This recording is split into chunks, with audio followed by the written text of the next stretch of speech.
হ্যাঁ, জনাব রফিকুল ইসলাম রফিক সাহেব, আপনি রাজনীতির মধ্যে সম্পৃক্ত আছেন। তো বর্তমান রাজনীতির প্রেক্ষাপট বিষয়ে কিছু কথা বলবেন।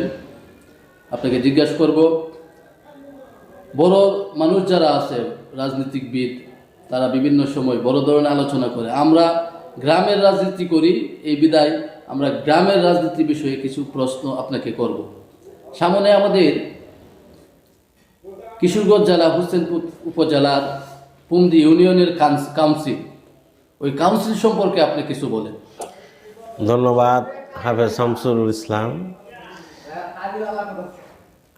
আজকে আমাদের বড়ই অভাব নেতাদের। আমরা দীর্ঘদিন দেখে আসছি যারা নেতৃত্ব দিচ্ছে, সৎ নেতৃত্বের অভাব। আমরা আশা করি আগামী যে নির্বাচিত হবে সভাপতি, আহ্বায়ক হোসেনপুর থানার পুন্দি ইউনিয়নের, যে আমাদের দুঃখে সুখে কাছে পাই, আমরা তাদেরকেই চাই।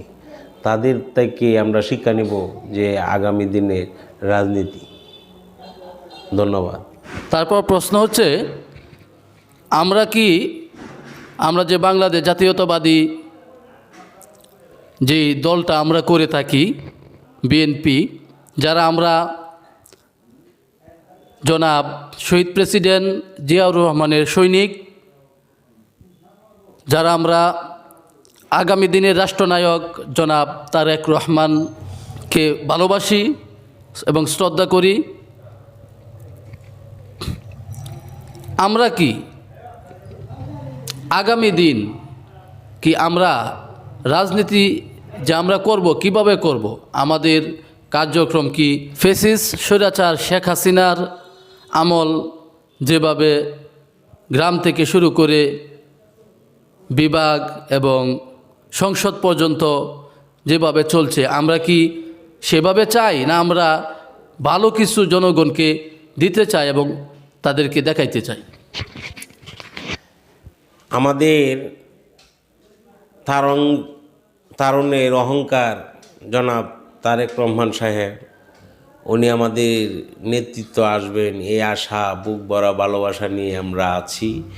ওনার নেতৃত্বে আমাদের গ্রাম থেকে ওয়ার্ড থেকে ইউনিয়ন থেকে উপজেলা পর্যন্ত উনি নির্দেশনায় এই নেতৃত্ব হবে এই আশা করি।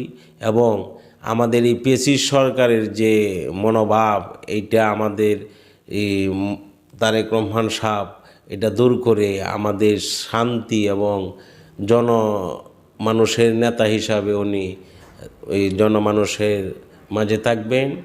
পাশাপাশি বলে রাখি, এই আলোর পথে টিভি সকলেই সাবস্ক্রাইব করবেন এবং শেয়ার করবেন, সকলেই দেখবেন মনোযোগ দিয়ে।